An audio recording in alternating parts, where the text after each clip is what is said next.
Spooky Pinball and Ben Heck to make new game for Chicago gaming. Pinball companies on the move. Management changes at American Pinball.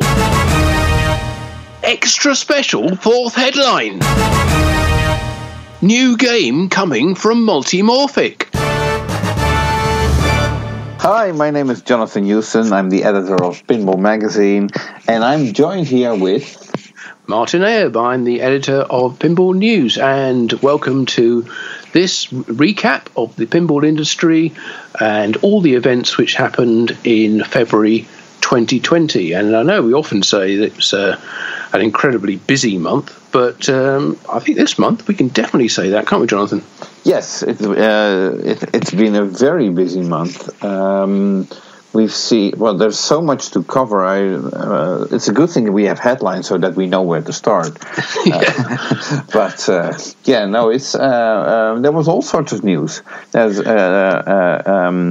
multiple companies moving, and quite surprising moves as well. It's worth mentioning that we are recording this on, well, I guess strictly speaking, where you are, it's now the 3rd of March, right, 2020, and where I am, here in London, it's the 2nd of March, right, 2020. So we are looking at a little bit of news which has crept into this month as well. It's not all February, because there was some interesting news today and I think yesterday as well, which we'll be covering in this look back at what is mostly February 2020. Right. And just as a teaser, part of this podcast will contain or will be an interview with famed pinball designer Jim Patla. So if you want to stick around,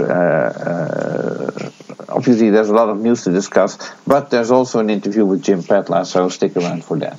Yeah, very interesting and enlightening it is too. So we'll come to that a little bit later. But we'll start off, I think, with news from today, actually, which came from the 10th anniversary Spooky Pinball podcast. So first of all, congratulations to Spooky Pinball and to Charlie and Bug for the podcast they've been doing for the past 10 years. That's an amazing achievement. You know, we've only been doing this for, well, I don't know how long we've been doing this for now, but I know exactly. Do you? Oh, good. I think we're about to enter our second year. Because I think our first one was after the Texas Pinball Festival 2 years ago. Wow. Okay. So because I remember I got certain ideas for the podcast. I think we might have started with it, but it's around March or something like that we started with it. So yeah. Okay. So just 2 years for us, but amazing 10 years for the Spooky crew, so congratulations to them. And on this particular one, they had I wouldn't say a bombshell to drop, but they had some very exciting news to give to everybody who was listening as part of their interview with Doug Duber from Chicago Gaming.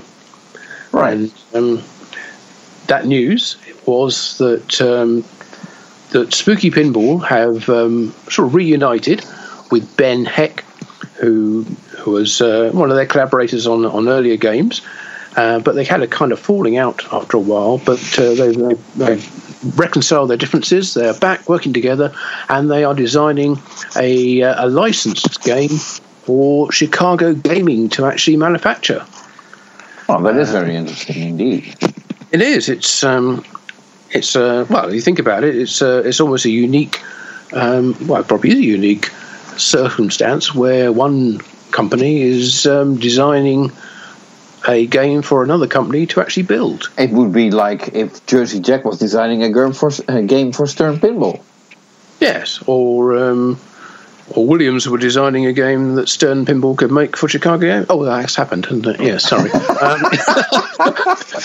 So not that, but Chicago Gaming are going to be building this game, which is designed. It's a Ben Heck design with the development done by Spooky Pinball, and it's not going to be a limited edition like most Spooky Pinball games are, because they tend to have they build 500 games a year, and they don't want to exceed that number. They don't want to exceed. They do 750 obviously for Rick and Morty, but they don't want to tie they are basically already tied up for the next 18 months building Rick and Morty games, so they're not because they build 500 games a year, and they're fine with doing that. Absolutely, yeah. They don't want to expand their own facilities there, but one way they can expand is by working with another manufacturer, effectively building a second line. So Chicago Gaming are going to build this game. There are no details of what the license is or what the theme is or anything much about it, other than they do seem to be very excited about the game that Ben's come up with, and they say it's introduces a whole bunch of new ideas and is far from a sort of mundane, dull license. It's actually very innovative, and I think they said it's the most excitement they've had in any new game. And given the exciting games they produce, that's saying something. Are we talking about Chicago Gaming or Spooky? Spooky have been saying it. Well, they've both been saying it actually. About in the interview with Doug Duber that they did in the podcast, it's clear that both parties are very excited about this. Okay, I had difficulty downloading the podcast, so my question at this point would be, is this game going to be the next title that Chicago Gaming is going to put out, or are we seeing a Valley Williams remake first, and that game would be after that? I don't think that was actually addressed directly, but my impression is that at the Texas show, I imagine they will be Chicago Gaming will be announcing their next remake, and I think it was made clear that they will not be presenting anything to do with this Spooky Ben Heck collaboration at Texas. That will be coming later in the year, if not next year. There's no time frame actually put on when that game would be released. Okay. But I think it's fair to say that Chicago Gaming's next title will be a remake, and it will be announced at Texas in a few weeks' time. Okay. Right. And let's not forget that the Texas Pinball Festival and the Midwest Gaming Classic Show are in a few weeks' time. Yeah. One towards the end of March, and the other right at the beginning of April. Right. But Spooky Pinball haven't been busy on just that. They've also been releasing some new software for their games as well. Rick and Morty in production now, being delivered to early buyers. They have a new version of the code. They seem to, on that one for some reason, I don't know whether this is a thing that they do with the Scott Danesi games, but the version of the code is actually the date on which it was released. So that is version 2020.02.22. Right. So that'll be 22nd of February. That came out, and that has it's not a sort of giant leap forward in terms of what game features are in there. There's mainly sort of bug fixes there, really. So that's not too excited. But if you've got a Rick and Morty, or if you're expecting a Rick and Morty to be delivered fairly soon, then you will want to get the latest version of the code, and that is the 22nd of February version. And in addition, they've also been working on the Az Cooper's Nightmare Castle.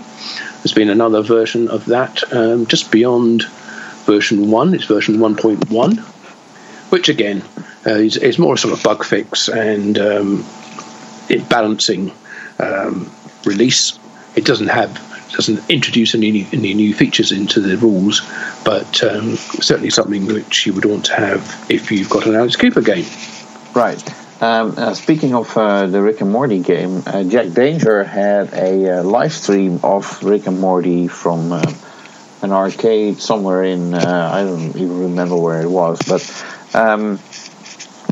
which I thought was a very interesting live stream, especially with Eric Pripke, the programmer of the game, most of the time doing commentary on gameplay and commenting on the chat. People were asking questions and so on, and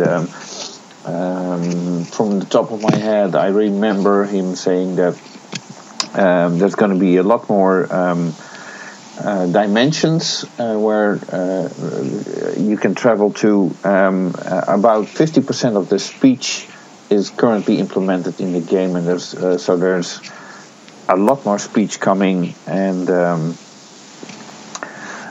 he also addressed some of the modes, how to play them, and so on. It was a very informative live stream, I would have to say. Very fun to watch as well. And from what I could see, I really liked what they did with Rick and Morty. I think theme integration, they really knocked it out of the park. So congratulations to Spooky Pinball. It's a pity they are not building more of those. Yes, I didn't get a chance to actually watch the live stream myself or even the replay of it, but I did see comments saying that it really helped people understand the direction the game is going and how all the various modes and features in it work. So the fact they're able to ask their programmer directly about that is obviously a huge help, and I think it's something that other pinball companies really want to do. I think everybody likes doing live streams now, and I think Jack's pretty busy doing them. So let's hope we get to see some more of those, and the sort of the mystery of the game and how it works is when we've got such complicated games, that mystery needs to be sort of partially cleared up so people can get more into the game straight away. So it's a good idea. So good work at Spooky and with Jack. Right. So then, pinball companies on the move. And as you heard that right, I said pinball companies, plural. Multiple pinball companies are moving their facilities right now as we speak. I think the most shocking one is Jersey Jack Pinball moving to Elk Grove Village in Illinois. Yes, Elk Grove Village, a name you may well remember from being the home of Stern Pinball. Right. It's the current home of Stern Pinball. Right. There's a suggestion, shall we say, that the company that owns Stern's factory, that they lease it, would like to basically demolish it and build a much more modern facility there. But I think Stern have quite a few years left on the lease there, so I don't think they're going to be moving unless there's a very attractive offer. But that whole area around, I think that whole street is owned by Prologis, and they have developed quite a few of the factories around Stern. And the other side of the street, I think, was completely demolished and rebuilt with a lot of high-tech factories and server farms there. So I think they'd like to do that at Stern's factory as well.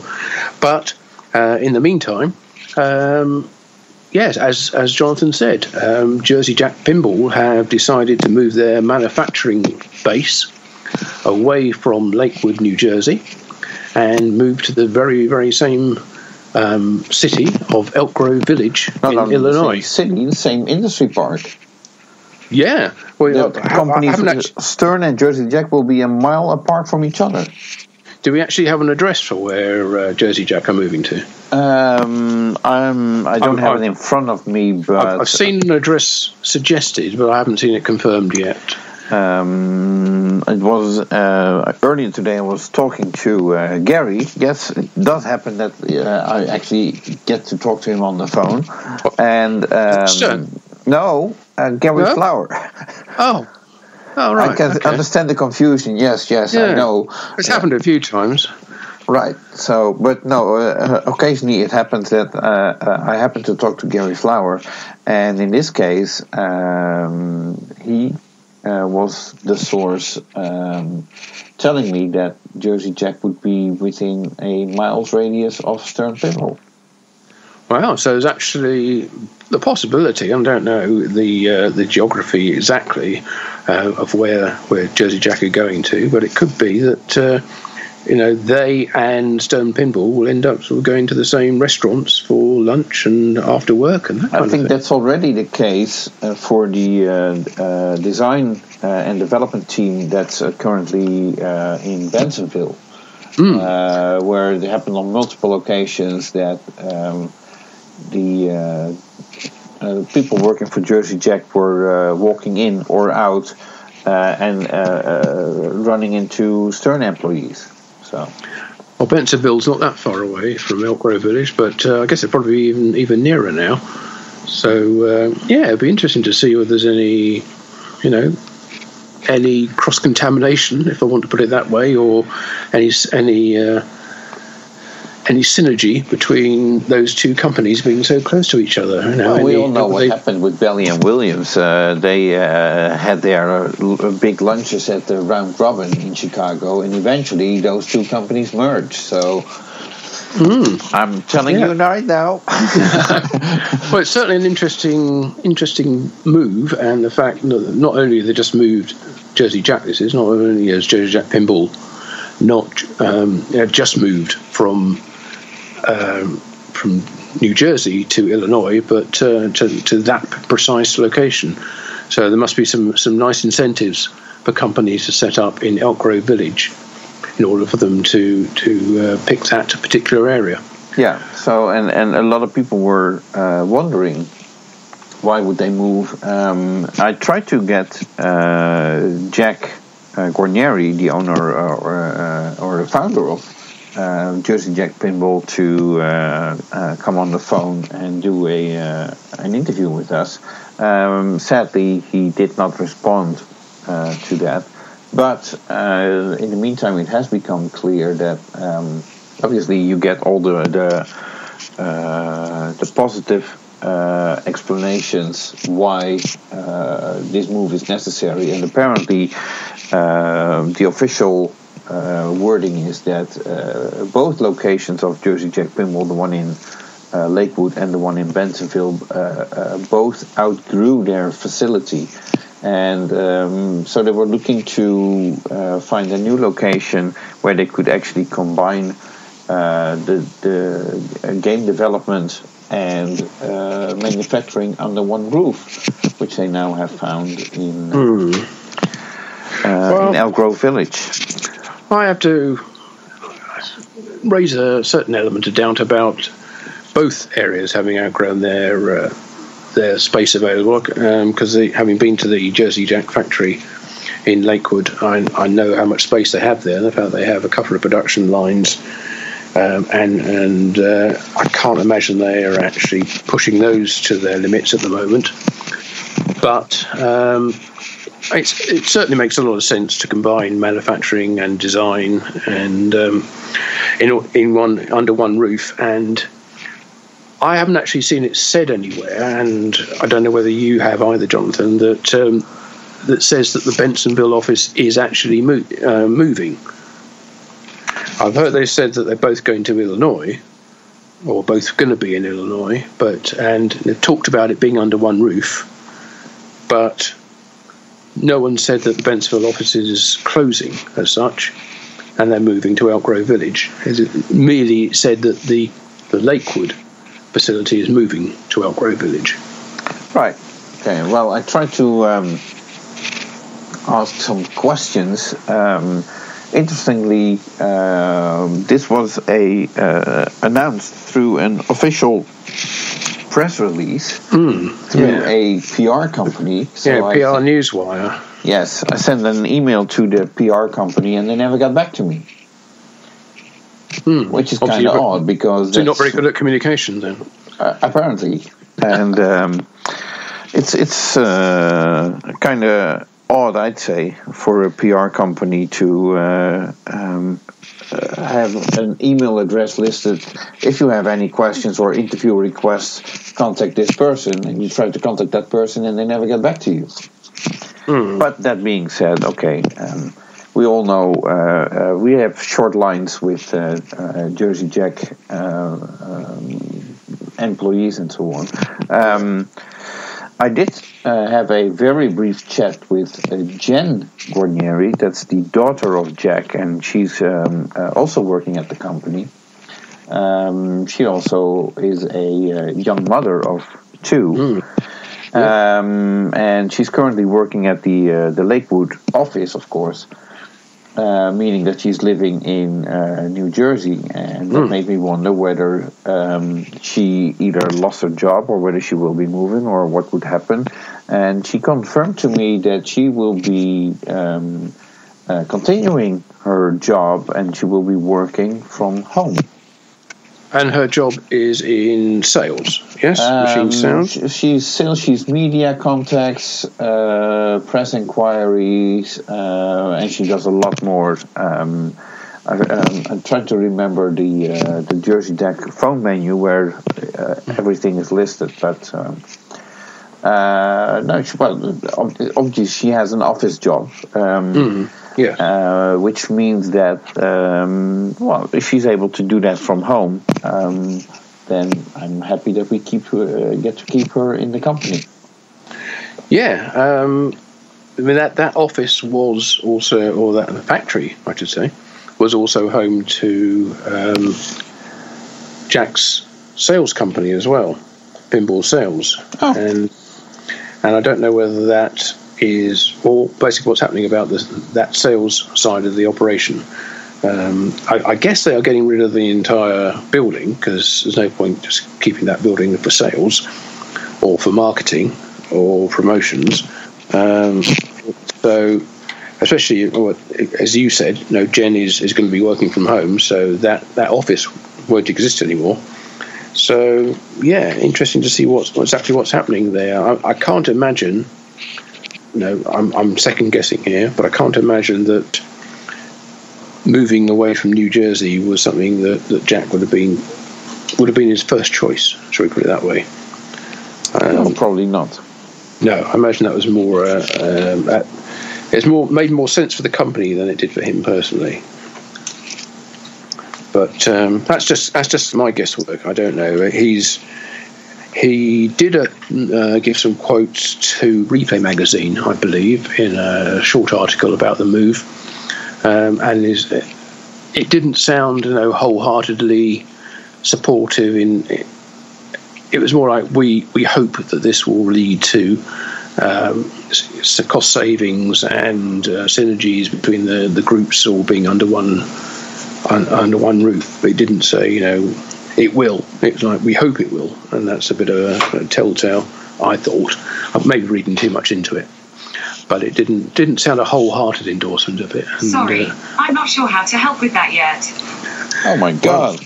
Yeah, well there you go. Google doesn't know how to help with it either. So what chances have the rest of us got? It's not just me being bothered with strange voices now, but you as well. Yeah, that's right. It's one of the dangers of having an automated household, I suppose, that's voice activated. Every now and again, it will suddenly modern, Martin. Come in. Yeah, I know. Right. It frightens me sometimes. Okay, so wrapping up the Jersey Jack pinball move. Actually, I want to continue to the move of another pinball company. Yes, that was the first move. Yeah, that in fact, yes. Another pinball company moving is actually moving countries, and that's Home Pin that used to be in China, and they already moved to Taiwan. I actually already known that for quite some time, but they wanted to keep it quiet until the news got out when Mike Kalinowski started posting pictures of their new facility in Taiwan. But apparently I think there's two main reasons for the move. One of which is probably the coronavirus which is a big threat in China. And shut down production all kinds of places. But I think one of the main reasons is that the Chinese government is applying so many rules to companies, and they're used to, like, if they decide, like, this business park is now going to be a server park and we're not allowing any other businesses, then you're basically screwed and you have to pack up your stuff and go. And there's so many regulations that I Well, that's happened to him in the past, hasn't it? He was already in at least his second home. I mean, had been forced out of one city and having to move to another one because they decided that they wanted to, go more high tech and have clean air and all that kind of stuff. And having a place which cuts up wood and produces pinball machines was not exactly conducive to the kind of industries that they wanted to have in that area. Right, and now with Mike's girlfriend being from Taiwan, that might have helped with choosing for Taiwan. But I guess it was obvious for Mike that he was pretty fed up with the way Chinese government is interfering with any businesses, and especially with the coronavirus, where regulations were applied to everybody, basically saying that your employees have to stay home until further notice, but you still have to keep on paying them. Certain businesses may not last long because of that's right. measures like that. It's all outgoings and no income. Yeah. Yeah. So and anyway, you could also imagine that all the sort of the trade disputes that China's been having with the United States, for which the United States probably being its largest market for games, or at least when it came to Thunderbirds, and maybe not so much with the China Zombies, but maybe with future games, to have a major customer in an area where they're likely to impose big tariffs on your products because they are engaged in a trade war with the company you're manufacturing in. That's going to put your prices up and give you a lot of uncertainty. And don't have any of that problem in Taiwan, I wouldn't have thought. Yeah, exactly. What's also interesting to note is that, as you may remember, there is actually a Taiwanese pinball company called Weche. That's spelled WECHE. They designed a head-to-head pinball game, which sort of has like a ping pong ball instead of a steel ball, and it's kind of like a joust game, wasn't it? Yeah, exactly, head-to-head, and. I've heard from pinball enthusiasts who have seen the game and played it, and they weren't very impressed with it. The reason I bring it up is that apparently the location of the new facility of Homepin is not that far from Weche, and employees of Weche and Homepin are also familiar with each other. So who knows what that may lead to. And, so that could be interesting in the future as well.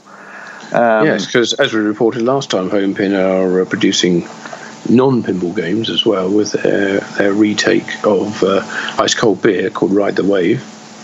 So they're into arcade games and redemption type games as well. So right, and as you say, could be some crossover there. And Weche is also a big cabinet supplier for lots of companies. So there could be some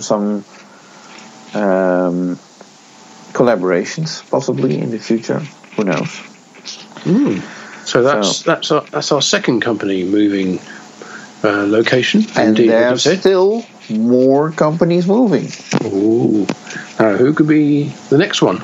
Well, the next one is actually it's probably the smallest move from the three that we are currently discussing. And we're talking about American Pinball, who are currently in Streamwood, but they are moving to Palatine, I think it's called. Yeah, Palatine, yes. Which is still in Illinois, and it's I think you've made the drive actually, so you know better than I how much the distance is. Yeah, it's not that close to their current location, and I think a number of people who work at the current Streamwood factory were not overly thrilled by having to drive all the way to Palatine, but equally there's a whole bunch of people who live on the other side who will now have a much shorter commute in order to get to the new factory. I mean, we covered the new factory before, shown pictures of it on Pinball News over a year ago. It would have been just before Pinball Expo in 2018, I think, when American Pinball just got the factory. It later transpired that it's actually a joint facility with Aimtron, who also have a very large facility already in Palantine. And I don't want to sort of jump the gun a bit about some of the news we'll be doing about American Pinball a bit later, but I think now the American Pinball have actually started moving in, or about to move in this week. Is that right, Jonathan? Yes, and that will be more or less confirmed with in the interview that I did with Jim Patla, who is currently the Chief Operations Officer. Exactly, at American Pinball. And I don't see why we actually shouldn't go to that right now. Since we're already on the topic of American Pinball. So it's probably best that we first do the interview with Jim Patla and then we further discuss the other news. Yeah, well, everything that's happening at American. Yes. Okay. So here's my interview of last Saturday with American Pinball COO Jim Patla.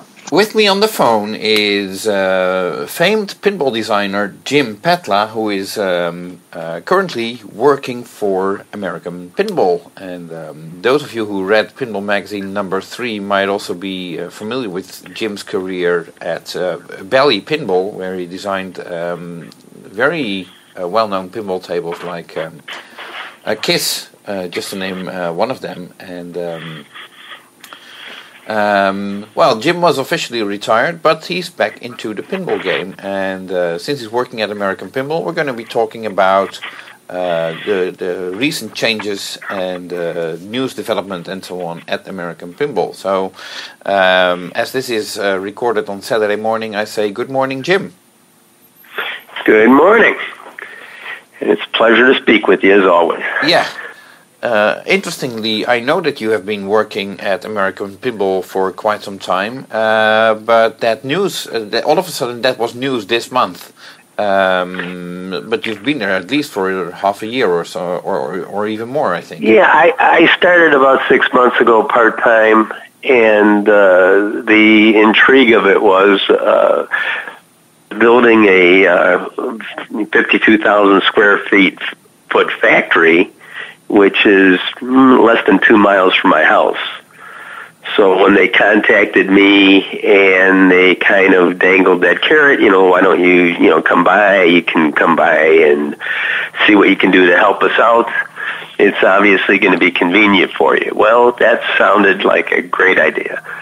The downside is that we'll be moving into the factory probably next week.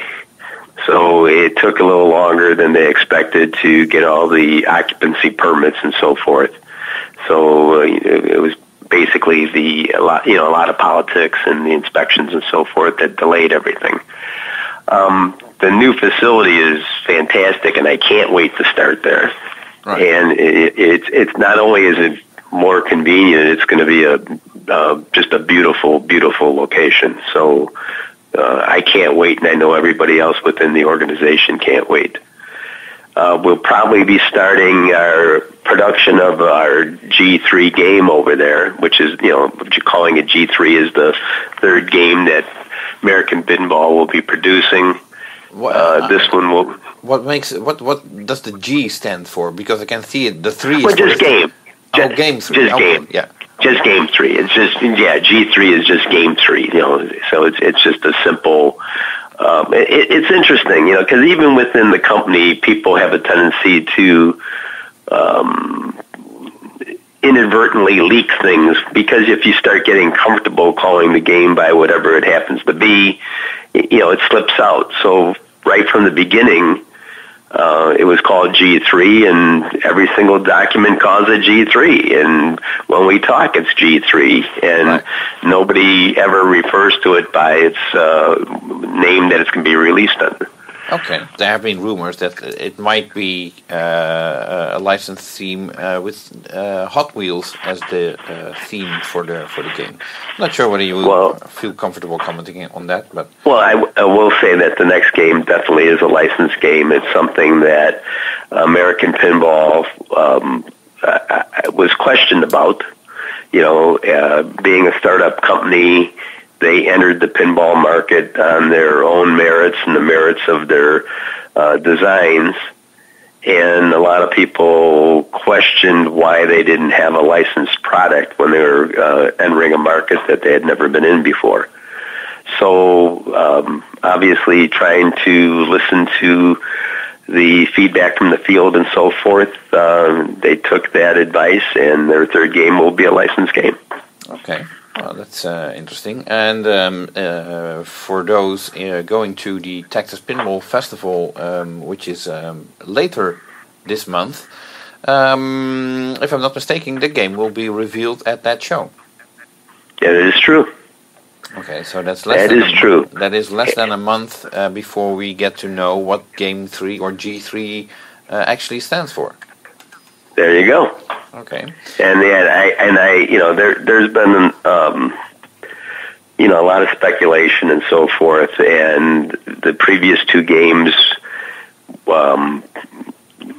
there's a lot of comments and observations on the previous games, the type of shots, the type of rules, the artwork, and so forth. And I think that this is a game that people will be happy with, because I think that the design team listened and tried to address all the comments from the past. Okay, so that makes it even more interesting. Can't wait to see the game and play it at the Texas show. Now, American Pinball was in the news this month as well, as it appeared that Aimtron is getting more involved with what American Pinball is doing. Apparently there's also a new salesperson, and is there anything that you can discuss about that? Clear up, because not everything is clear to everybody. What I can say about that is, we do have a new salesperson starting. I wish the company would have made the official announcement before this call, because I don't want to mention his name and so forth. But on Monday we will have a new salesperson starting for American Pinball. He is a pinball enthusiast, and I think he's going to be a great addition to the organization. Now, with that being said, as far as referring and discussing about Aimtron was always the parent company. Aimtron is a very successful contract manufacturer for PCBs. They manufacture print circuit boards for a number of different industries, military, governments, medical, so forth. If I'm not mistaken, at some point they even made printed circuit boards for Stern Pinball. Yes, they did. Yeah, they after they went into the pinball business, obviously that kind of slipped away. Being a direct competitor to Stern, I don't think Stern felt comfortable in supporting the parent company. Right. But that would make sense. So Aimtron was always the parent. The founder and president of Aimtron has been very busy with that organization, obviously busy with the completion of the new facility, the build out and so forth. But in addition to that, he had family obligations that he was very heavy into, especially over this last year. So those are out of the way now, and he is now back and there's a big smile on his face. Not that there was anything wrong with supporting the family and, watching your two kids get married. Mm-hmm. That was very joyful as well. But you can see that he likes building companies. And now he's he's giving his full attention to American Pinball and what he can do to support that and to make it more successful. Okay. So, and in the new facility, will it be Aimtron and American Pinball under one roof, or? There is that is true. We share the four walls and the roof, but there's no common area or anything that we will be sharing. Okay. So it's like two companies within one structure, but they're separated. Obviously, it's just the way it's set up. It's a matter of convenience. Obviously, 52,000 square feet is a large building. We're going to have the majority of that, so that's going to be it's going to be spectacular. So, with you being a former pinball designer, any chances that we might see a new Jim Patla game design at American Pinball in the future? You never know what's going to happen in the future, but the reason that I started with American Pinball was to help them with the operational aspects of their business, not only the operations, manufacturing, supply chain, but also design elements within their existing design. Game 3 had already been started and was, for the most part, there was a playable whitewood by the time I came on board. So, I was there to just help with my experience from the past, as I had done at Valley and Williamson, as being a member of the team, because it really is a team development, and it was just really to just add my experience and knowledge to what they were currently doing. Right. So with the involvement of Aimtron, does that mean that there are also changes in the management of American Pinball? There's no direct changes to the management in American Pinball. I mean, one of the first changes will be a new salesperson, but as far as the organization, Mikesh is the CEO, and Davo is the president, and so that in that respect, that hasn't changed. I'm the interim COO, so I guess that would be a change, because that's that was basically around the first of the year when I started working full time instead of part time like I originally committed to. So the changes are all positive. And it's going to be exciting to see how this works out. To round this all up, earlier we mentioned that game number 3 will be revealed at the Texas Pinball Festival, which is at the end of March. And invite everybody to come by and give it a play. Right. Not only that, the question is, will you be there as well? Yes, I will. Well, then I look forward to seeing you there, and I'm quite sure that a lot of other pinball enthusiasts familiar with your previous games will be happy to see you there as well. I look forward to seeing everybody. It's always a lot of fun. I mean, some of the questions that are asked bring back some very joyous memories, and a lot of times you take things for granted and you forget, how much fun you had. I mean, obviously pinball in my career has been nothing but enjoyable, and but there's still times when something comes up that you go, oh, I forgot about that, and it can start off for a whole long-winded story. Right. Okay. Well, I want to thank you for your time right now, and like I said, I look forward to seeing you at the Texas Pinball Festival, and I assume also at the Midwest Gaming Classic, which is the weekend after, in Milwaukee, Wisconsin. Correct. Okay. I will be there as well. Excellent. So then I wish you the best of luck with the upcoming move for American Pinball, and we'll see each other soon. Okay, thank you. Okay, thanks. And there you have it.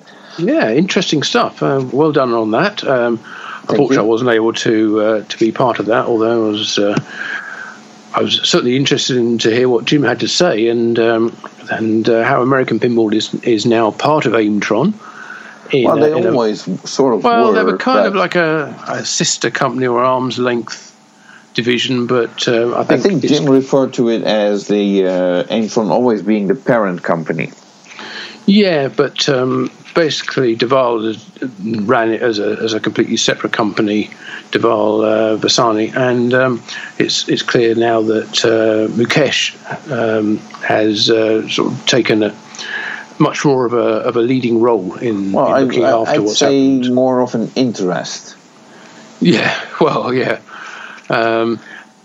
But they also said that, made it clear that, and I can understand why, that there's moving into the new factory this week, which is shared with Aimtron. Yes. But it is, the majority of that building, of the 52,000 square foot building, is taken up by American Pinball's manufacturing area. Which would also be, I guess, also American Arcade, if that grows as a business as well. You know, after their Flying Dutchman game, whether that takes off and future titles also take off, there's plenty of production capability there. Right. But you have to remember that Aimtron is a high-tech company, and it does a lot of sort of defence work as well. Right. So I think they were at pains to stress that there is, it's not a virtual separation within the company. It is actually literally this part of the building, this side of the wall is Aimtron, and this side of the wall is American Pinball, and there's no leakage from one side to the other. They are separate companies, and all the defence work that Aimtron are doing is not anything that any American Pinball staff are going to have access to. Right, that's exactly how I understood it. Obviously I talked outside the interview also with Jim Patla, and he made it clear that because of the top security work that Aimtron is doing for various projects, that part of the building will be completely secured and not accessible for American Pinball employees. So it's basically two companies under one roof, but not sharing any space together. Right. I didn't know he told you that, but that's certainly the impression that I got from what he was saying. So that certainly makes a lot of sense. And also interesting to hear him talking about American Pinball's third game, their G3, as they call it, being a licensed theme, which will be revealed at the Texas Pinball Festival. Right, and American Pinball already started teasing that third game. I think they posted on their Facebook an image of a lot of flames with something, a line of texting, a line of "Are you ready to get hot?" or something like that. Don't have it in front of me, but let me see if I can quickly look it up. Yes, so obviously playing towards the notion that it would be a Hot Wheels game, as you said in the interview. Obviously, Jim wasn't going to comment on that. He's a seasoned veteran of the pinball industry and knows better than to drop any sort of major clues or leaks about what the title's going to be. Right. So, and there's more news from American Pinball as well. Jim mentioned that they have a new sales representative who is actually starting today, and I actually already know who it is. Yes, indeed. Do you want to reveal who that new sales manager is? No, I don't. Oh, okay. No. Okay. It's Michael Grant. Oh, yeah, that's it, Michael Grant. Yes. Congratulations to Michael on his new role as sales manager at American Pinball. Right, and many of you might be familiar with Michael as he is a pinball enthusiast, and I think he also played several of the Pinburg tournaments, if I'm not mistaken. Yeah, the tournament player as well. Yeah. So, congratulations on landing a new job. In the meantime, I did find the American Pinball teaser, and the copy on that reads, "Are you ready to get hot?" Coming soon with flames on the in the background. So it's very clear to me that the upcoming game must be a barbecue-themed pinball machine. Oh, at last. Oh, well, perhaps it's Hard 8 then. And I was going to say, what better location or event to reveal a barbecue-themed pinball machine than the Texas Pinball Festival with Hard 8 within 5 minutes of driving distance, and everybody who's been there coming back for more. So, yeah. Well, I can tell you're ready to get hot. So I'm ready for Hard 8. You are indeed, yes. So you'll set up your stall there, I imagine. Just get your copies of Pinball Magazine, which I understand is more like a book. Just get them shipped straight to Hard 8, and you can just it's actually not a bad idea, Martin. Yeah, there you go. Thank you for that. Always willing to help. Much appreciated. So moving on with, I think we're done with the speaking of moving, we're done with. We are. We should probably just pop back to Jersey Jack Pinball, who are the first companies that we mentioned about moving, because we're kind of expecting them to have announced their next game really by now, aren't we? But they haven't, and there's no indication exactly when they are going to, and I'm not expecting them to reveal anything at Texas. Are you? No. Me neither. No. Especially not with this move coming up. Well, that might delay things further, but there's no indication that anything is about to be released, which is a bit disappointing. But we have to wonder when the long-awaited next title is going to be announced. Well, as Jack mentioned in previous interviews, he really would like to announce a game when it's really close to actually being taken into production or already into production, and so that they can ship them right away. So my guess is hopefully they will be announcing a game when it's ready to be taken into production. Yeah, we have to wonder whether they're going to start in their new facility in Elk Grove Village by producing the next title. Well, the interesting thing is, and then still we get back to the move, I have not seen any indication of a timeline of when they want to move. Well, I heard that they have already started moving, and they've already started setting things up in Elk Grove Village. Okay. Yeah, so I think it's going to be very short term, and I think that, well, in the press release they thanked all the workers at the Lakewood facility, and as if it was kind of, well, that's it, we finished, thank you. There was no mention about how long they'd be staying there for. So I do wonder whether in Elk Grove they're going to start off straight away building their next title. Why not? And then, as you say, every company likes to be in a position where they can announce a title and have it for sale straight away. Stern managed it to a degree with Stranger Things. So, and as you said, Jack's long said that's where he wants to be as well. So perhaps this is the opportunity to do that. Right. So that's Jersey Jack Pinball, I think, and news from them. Now, I suppose we better probably mention about another company you might have heard of, Stern Pinball. Stern Pinball. Aren't those the ones that used to be in Melrose Park and then they moved to Elk Grove Village? Yeah, it's all the trend apparently, moving to Elk Grove Village. Right. Perhaps we should move there.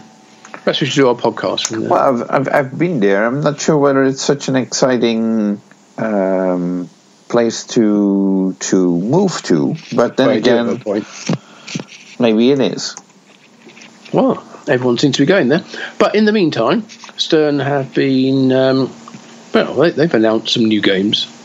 Well, a new game, but with 2 different versions of it. It's officially not even announced, I think, although they have been teasing it. Well, they have, and it was actually on their Facebook page. That was just today. So just today. They have a picture of the playfield. But this, let's give a few more details. And this is a game called Heavy Metal. Right. It's a re-theme of the Star Wars PIN, the home edition game, and it's being made for, in the same way that Supreme was a rebranded version of an existing game. Well, this is being made for a company called Incendium, who are a comic and monster and metal collectible store. Right. Heavy Metal, in this particular case, and it's a fairly generic name, but it actually refers to a sort of fantasy horror comic book, which been going a long time, I think. It was about 1977 or something. It was originally based on the French magazine or comic book of sort of similar genre, and when it was produced over in the US, there was one particular cover art image was picked up by pinball artist Doug Watson, and he used it as inspiration for the backglass on the game that he was designing or was doing the artwork for, called Quicksilver for Stern. Which is the green one, and then everybody knows which one you're talking about. Yeah, well, it's the green playfield. Yes, it's the woman coming out of like a liquid sort of mercury type pool with Quicksilver basically. And he talked about that in a few of his presentations as well, about where the last one he did in Pinball Expo actually last year, he mentioned that. And while we're talking about that, I'm going to give a blatant plug for the Pinball News YouTube channel, where you can watch that very presentation of Doug talking about how the Heavy Metal magazine cover was his inspiration for the Quicksilver backglass. Anyway, the Heavy Metal magazine was the inspiration then for a heavy metal movie, which is a bit of a sort of a cult stoner kind of film. Probably not, I haven't seen it, but from what I've heard, not necessarily that artistically merited, but certainly a bit of a cult movie, let's put it that way. And this new game features some characters and some scenarios from the horror comic book and also from the movie. And it's available in 2 different artwork packages. There's a sort of reddish green, say artwork for the cabinet. I think the playfield's the same for both. Right, and the translite as well. And the translite as well, absolutely right, yes. So there's a red-green sort of cabinet artwork package and a blue-purple one. And, I don't really know a huge amount about it. The game is based on, as I said before, the Star Wars PIN Home Edition, which was originally the Spider-Man Home Edition, and it evolved into Supreme and then Star Wars. And I might be missing out on one other. I think you've covered it, but I think the Star Wars, the Spider-Man, when it first came out, it had a color LED display. Correct. A smaller display. It was like a 4x3 display. Yes. And then when it came to the Supreme, I think, and then onwards, it had a regular red dot matrix display. Yes. Yeah, I think that's correct. And this game has a regular dot matrix display as well. So I'm guessing that means it's not a Spike 2 game. It's probably a SAM system game. Not too sure about that. Well, it could be a Spike 1. That's just speculation anyway. Right. What's interesting is, or what I'd be interested in finding out is, with each iteration of that playfield, if you want to call it that, it's not only the artwork changed, but also some elements of the layout. And I think in Star Wars, the left ramp entrance was realigned and guarded by drop targets, if I'm not mistaken. That's right. Yeah, I was actually looking at various different previous, as you say, variants of that design, and yes, the thing which just seems to keep changing on it is the way the ramps are laid out, and exactly how they're fed. In some cases, there's a sort of there's an orbit shot just to the left of the ramp, and in some cases there isn't. So it's not a literal re-theme. It does actually involve some playfield redesign as well. Right. So apparently, what it appears like is Stern does have a program for companies that, if they are interested in having their own pinball machine, you can either choose from two different designs. One being the Bonelli design, and this being the other design, where you get your art applied, and you can add your own music and probably voice calls as well, and what have you. But in essence, you still get basically the same playfield layout, although with some changes. Well, for Stern, that's a lucrative business model, and interestingly, with Supreme, well, we now know that there were 100 Supreme games made. We have no idea how many home Spider-Mans were made, although it's probably not that much. We have no idea how many Star Wars home games were made. Probably more than Spider-Man, but still no clue. And the interesting thing is that it appears that this heavy metal themed game is going to be made on demand.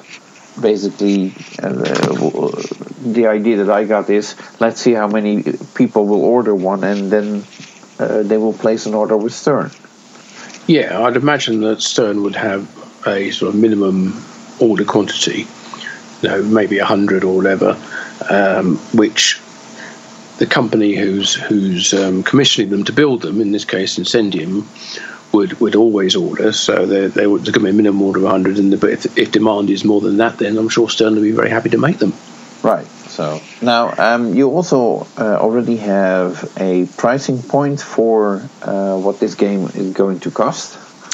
Yeah, I don't think it's been announced officially anywhere. I've been looking around trying to find any definite prices, but it does seem that it's going to be an expensive game. Well, not as expensive as Supreme, but it's going to be up sort of priced at around $8,299. What? Yeah, it's it's going to be a short run. It's going to be a limited number, a highly collectible title, I guess. Well, at that price point, probably. Yes. So, oh well. Well, it does feature original hand-drawn heavy metal-based artwork, and all the other things that we know are in the Spider-Man, Star Wars, Supreme design. It does come with a full coin door and everything like that, so it's not. It can be operated commercially, and I'm sure it will appear in a few designated locations who like to show the very small runs. I'm thinking of a certain laundry of the name Sunshine in San Francisco, but there might be other places. Oh, I thought it was in New York, but am I getting that wrong? Quite possibly. Sunshine is in New York. You're right. My mistake. Well, a mistake from Martin from Pinball News. What is going on? Yeah, this is why I do the website, so I can go back and delete that and pretend it never happened. But this is a podcast, so we never do anything as underhand as that. So yeah, it'll turn up in a few specific locations, I'm sure. And I guess if you're a real fan of the heavy metal, either movie or the comic book, this will be for you. So you need to go. I should also mention that it does have quite a lot of music tracks from the movie, but we won't know exactly what they are until the official announcement of the game is made, which will be on March the 20th. Right. So that will be in just over two and a half weeks from the date of this podcast. And right.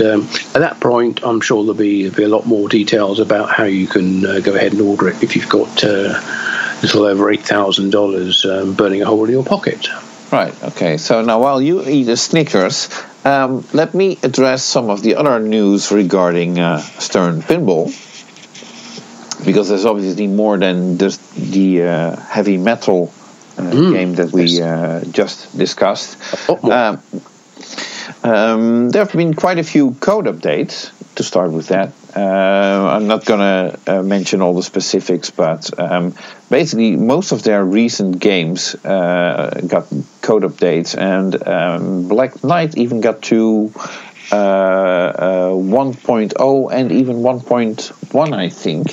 1.01. And the topper for Black Knight has now also become officially available, which is the topper with the moving Black Knight head, which I thought I've seen that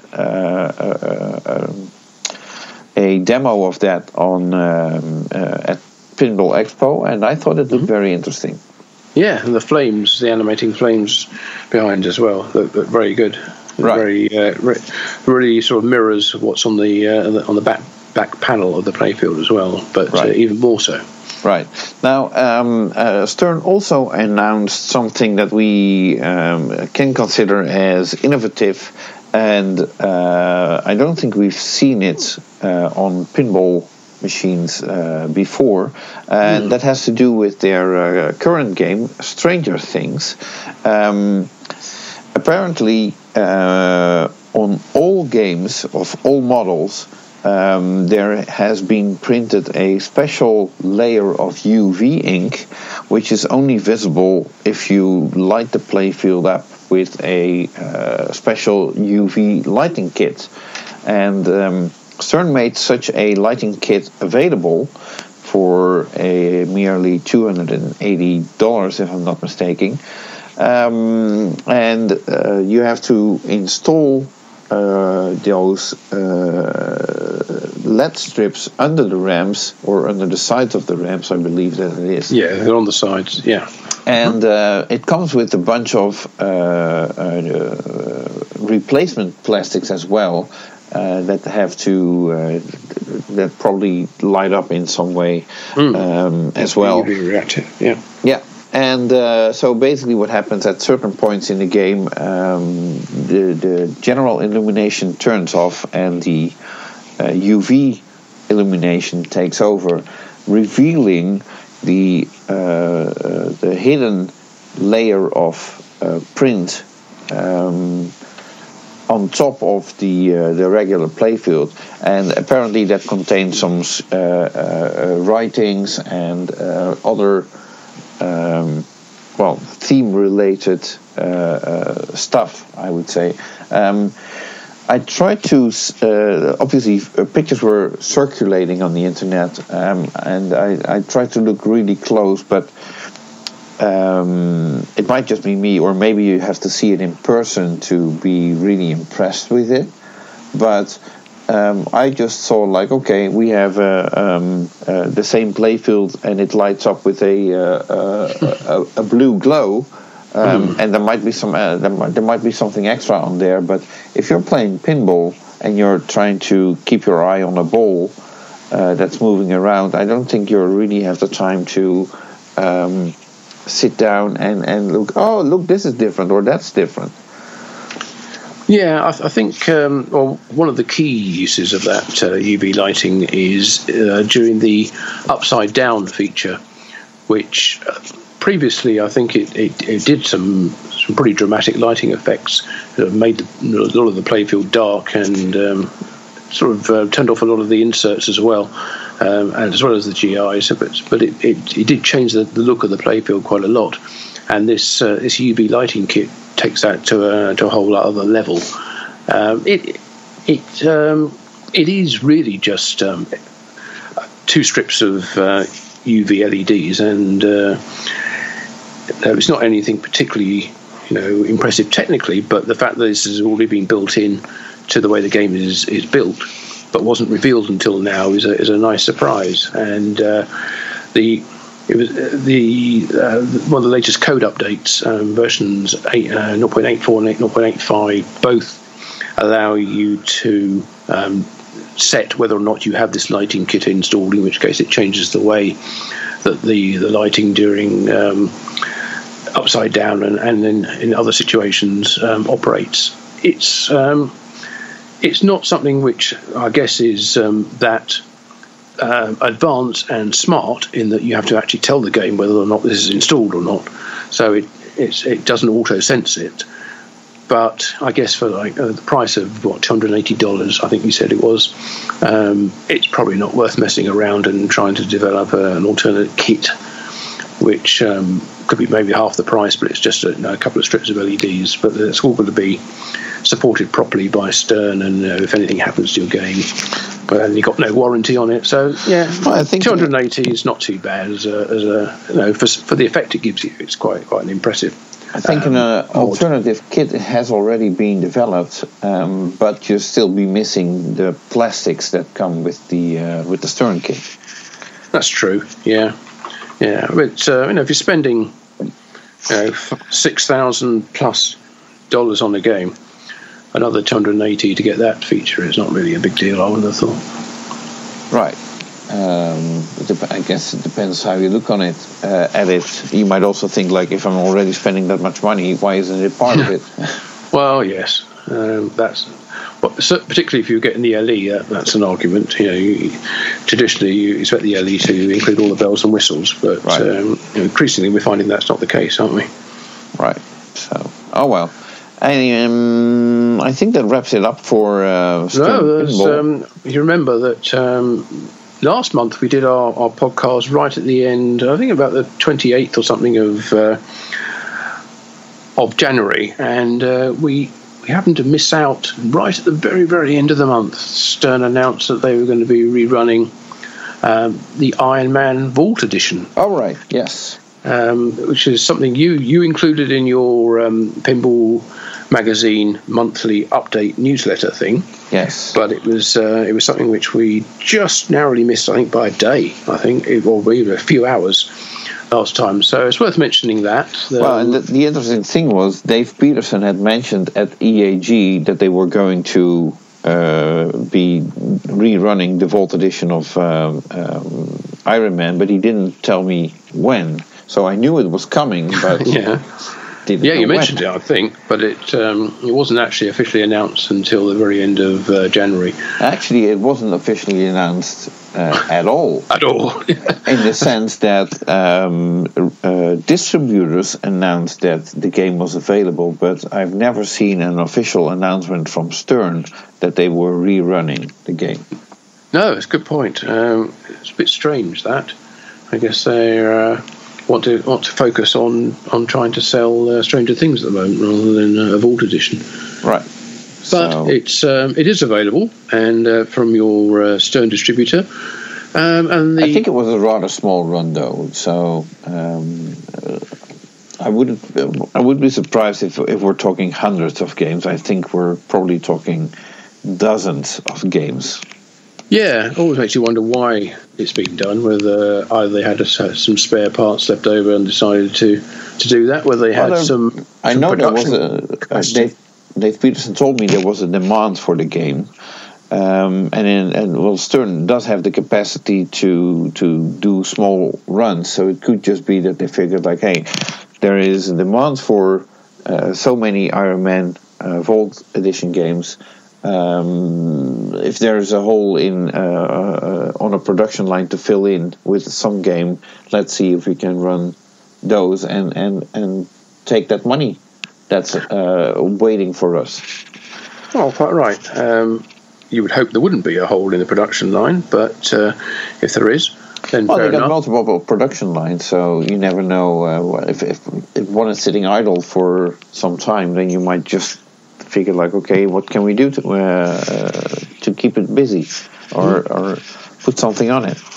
Yeah, well, as you said, it wasn't officially announced, but it does seem like the recommended retail price is $5,900. But it seems to be generally available at distributors for $200 to $300 below that price, so $5,600 to $5,700. I don't know exactly what Stranger Things cost, but the price you just mentioned is more expensive than that Iron Man. So you have a Stern title competing directly with Stranger Things in that sense. If people want to go for the cheaper game, then, well, Iron Man would be either the game to go or Star Wars Home Edition. But. Yeah, well, so you do have the heavy metal at 83 and sort of the LE of Stranger Things further up the price bracket. So yeah, they have a range of products at various prices, which is I'm sure where they would like to be. Right. So Stern was also at a toy fair. Earlier this month. I didn't get into the details that much. I saw the announcement. There were a bunch of games, recent games. Any details on that, or shall we just skip that?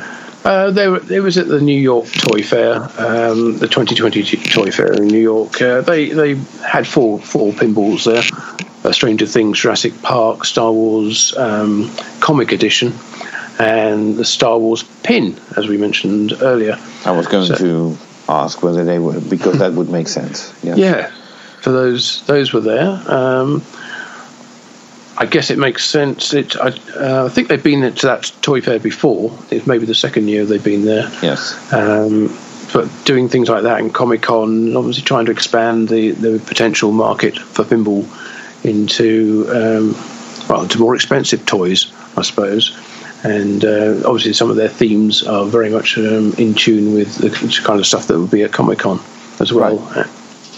So, yeah, good for them, getting pinball out there and building the player base, which it's all about, and hopefully the customer base as well. Right, okay. So I mentioned the software updates. You want to briefly talk about those? Okay. Let's see. Elvira, House of Horrors, had a couple of upgrades, actually, or updates from 0.9 to 0.191 to 0.92, which has actually been a really big update sequence for that particular game.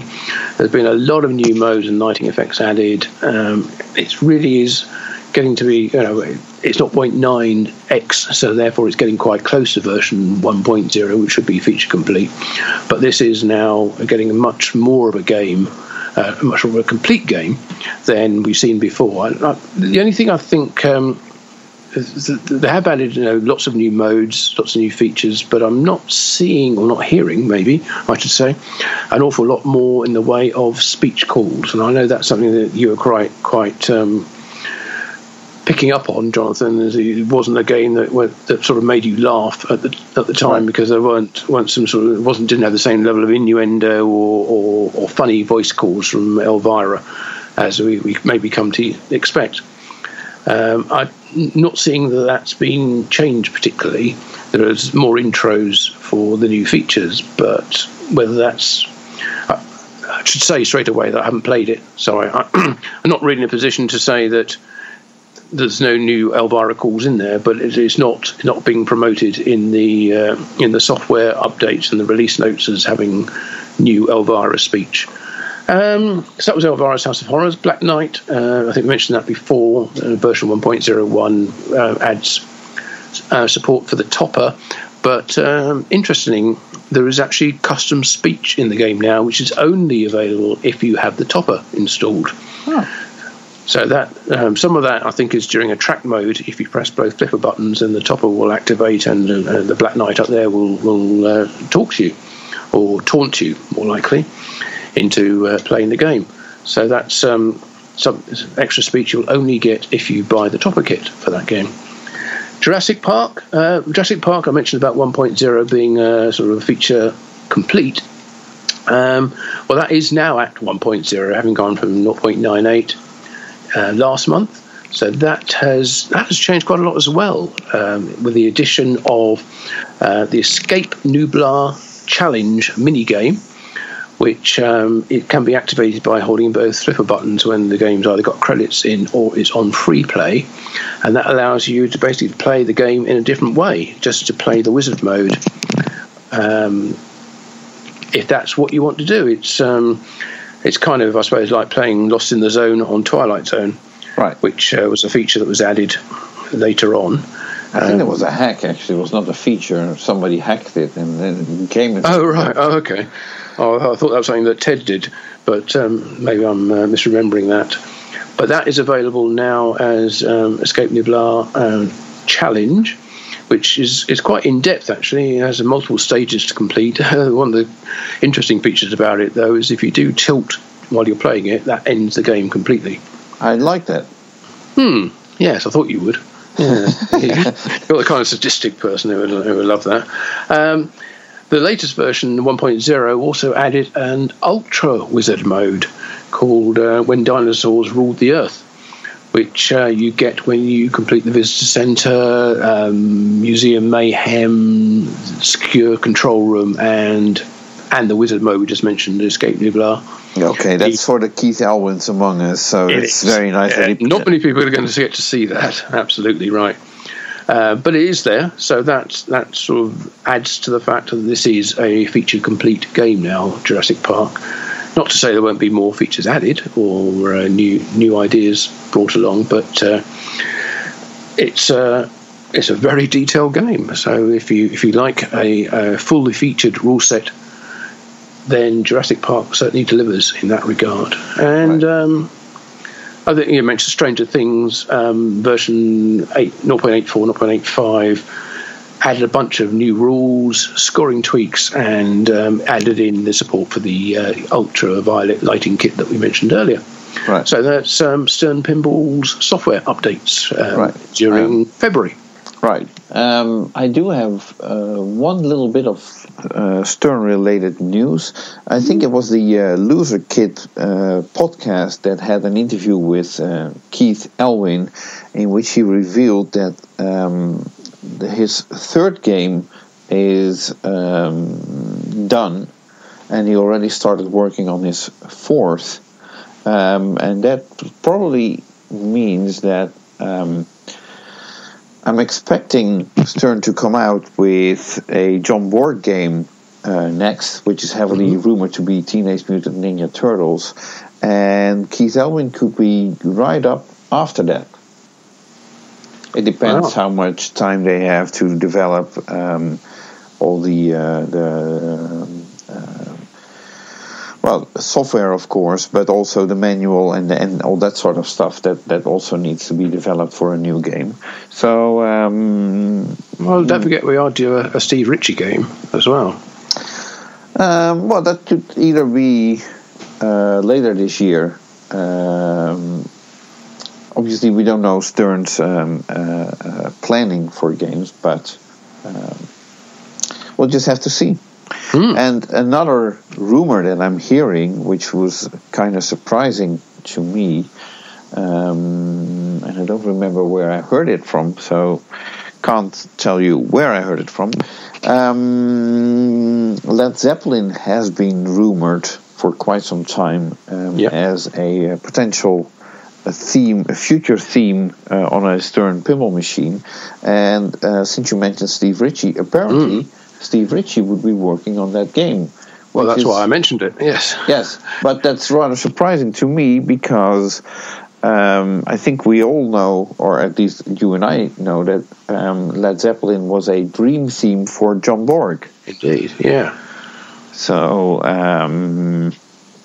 it's interesting to see whether Stern will actually come out with a Led Zeppelin game.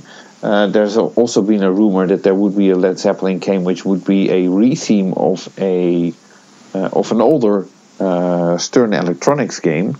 But if Steve Ritchie is involved, then I highly doubt that, because I think Steve Ritchie would like to do his own playfield and not work with something that already exists.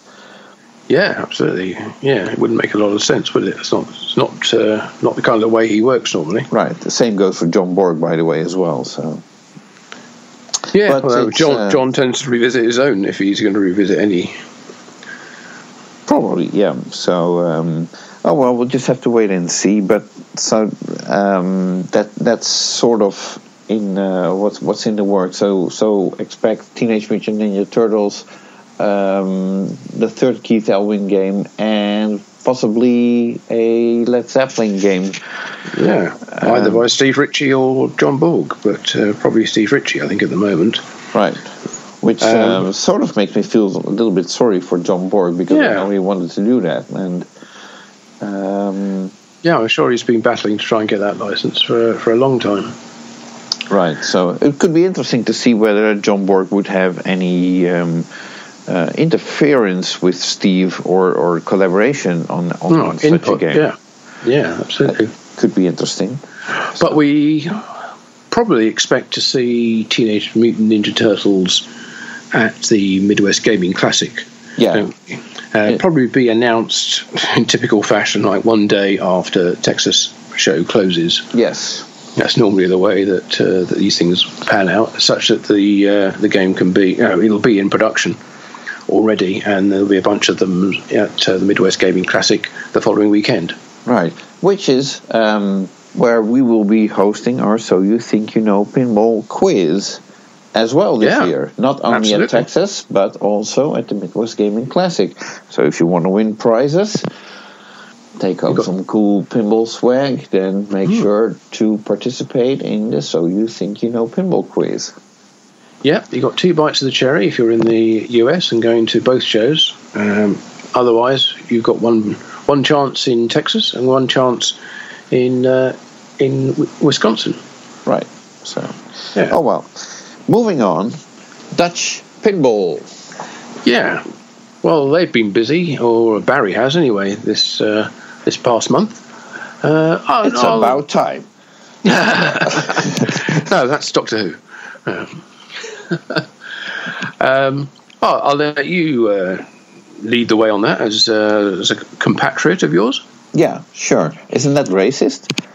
No, not really. It's countryist, but... Right, so what they showed very recently, was a video on Facebook and Instagram, I think, of the new of the game, of course, with the new Early Achiever Edition apron, and how that integrates with the attract mode lighting effects. And I really have to say, wow, what great lighting effect. It does look really good, I have to say. Yeah. I don't want to criticize Stern at this point, but when it comes to lighting shows, seriously, they are light years behind. Yes. If you look at what Scott Danesi has done on Rick and Morty, and also Total Nuclear Annihilation, TNA, if you look at Dutch Pinball using the same technique, by the way, as Scott is using on Rick and Morty, mind-blowing light show, basically.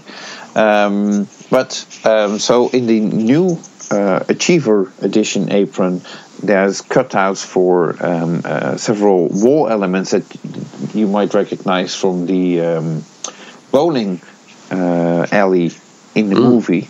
Yeah. And these are backlit, and they completely integrate with the light show on the rest of the playfield, and it looks really, really good. There's no other way to say it, basically. And that particular apron is only available to those people who are early achievers, who pre-ordered their games back in the day. Yes. That's not, that particular version does say, it's laser cut with Achievers Edition into it. and that you will not be able to buy that apron. It's only for those buyers. Yes, and I believe there will be an apron made available for those that recently bought a game and would like to integrate that kit or that light show in there as well, because the current apron doesn't have those cut out. So no, that will be an aftermarket add-on if you want to buy that. Yeah. And I think it's probably, I think Barry says it's going to be about 5 weeks away, but I don't know how accurate that timeline is. It might be a bit of a guess. With Dutch Pinball, I tend to take things a little loose. Yeah. In terms of timing and so on. So, and other than that, they showed games or photos on social media of games being built and shipped to both new buyers and early achievers. So, the good news is Dutch Pinball is building games, and hopefully they can crank up the production so that more people get their games sooner. Yeah, some of those people who were owed games are starting to get them. So it's about time. Yeah, the more games they make, and the more games they sell to new buyers, the more they'll be able to make for the original early achievers as well. So some good news there for everyone, I think. Right. Okay. So I completely forgot about the fourth or fifth headline about, that we were supposed to be talking about, but let's get to that right now. Yeah. When we get to Multimorphic. Yeah, it's been a busy month for them as well. Based down in Austin, as we know, and we may be calling in and visiting them in a few weeks' time. Yeah. Oh, they're in Round Rock. Okay, well, just north of Austin. I'm just, if I say Round Rock, who knows where that is? If I say Austin, then people get a good idea of roughly where that is. Okay, fine with me. Sure. Yeah.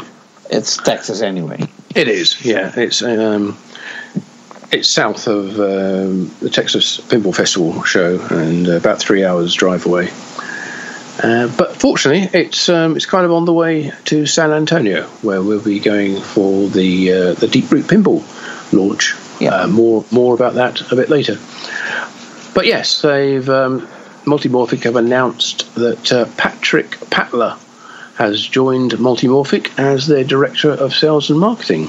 Right, and now you might wonder, Patrick Patla, where do I know that name from? Yes, rings a bell, doesn't it? Yes. It's Jim Patla's baby brother.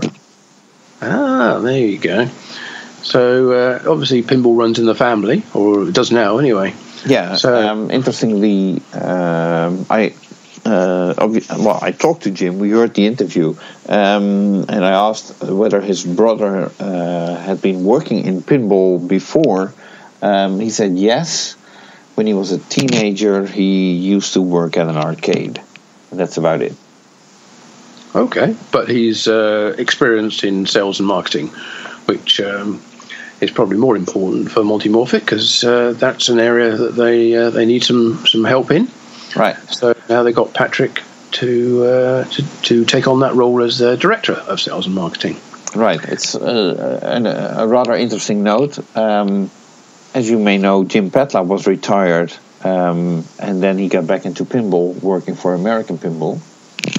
And his brother was basically asking, now, why are you doing that? And, well, his brother was retired as well, and guess what? Mm-hmm. So it runs in the family, I guess. It does, yeah. Getting back out of retirement, that is. Yeah, and going to work for a pinball company. Exactly. Okay. But there's more news. There's quite a lot more news. As part of their sales, they have now appointed Stefan Riedler from RS Pinball in Austria as their European distributor for the P3 pinball platform. Wow! So they now have a sales outlet in Europe for that particular device. It could be interesting.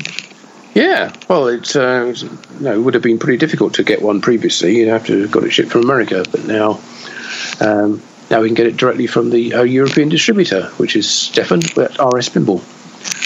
So that's some good news. Now, there's at Texas Pinball Festival, I was going to say show, Texas TPF, Multimorphic will be showing some new things. They will be showing their Cosmic Kart Racing 2.0, which has what they call career mode, which actually makes it a lot more like a regular kind of like a 3-ball pinball game. Right, instead of a timed game. Yeah, that's right. And instead of being one where you're necessarily competing against other players, this is one where you have objectives. You have a rule set that is all about fast-paced play and keeping the ball flowing and doing combos and stacking things at the same time. So I was talking to Jerry from Multimorphic a little earlier, and he was emphasising how it's you really do not want to be holding the ball on the flipper during that game, because you need to keep the ball flowing so you can keep a playfield multiplier going and to make all your scores really worthwhile. Right. And it does remember it has the ability, that game, to lock balls on the ramps with magnets. It uses that feature as well in the regular pinball version of a career mode on Cosmic Kart Racing 2, and enables you to start a 3-ball meteor shower multi-ball using that. So that's something that definitely want to check out when you get to Texas Pinball Festival. And I'm sure they'll also be at the Midwest Gaming Classic as well. So that's Cosmic Kart Racing 2.0's career mode. And they're also, something you and I saw before was internet play of Cosmic Kart Racing. And that's something which they haven't actually introduced yet, but it's in test, and they want to get it just right before they actually make it available as a feature. And it's also worth mentioning that that, as well as career mode on Cosmic Kart Racing, is a free update for anybody who already owns the Cosmic Kart Racing sort of head-to-head battle at the moment. So if you bought the playfield in the game, the mini play or the playfield module is probably the better description, and the game itself, because normally they'd be sold together, then you will get this upgrade with this extra feature and the head-to-head racing as well. It's all going to be available free as a sort of gift and a thank you and a reward for your purchase and your confidence in the company. Wow. Yeah, so pretty nice to get all that, no extra charge. So it's not like they put UV lights on or something and charging extra for it.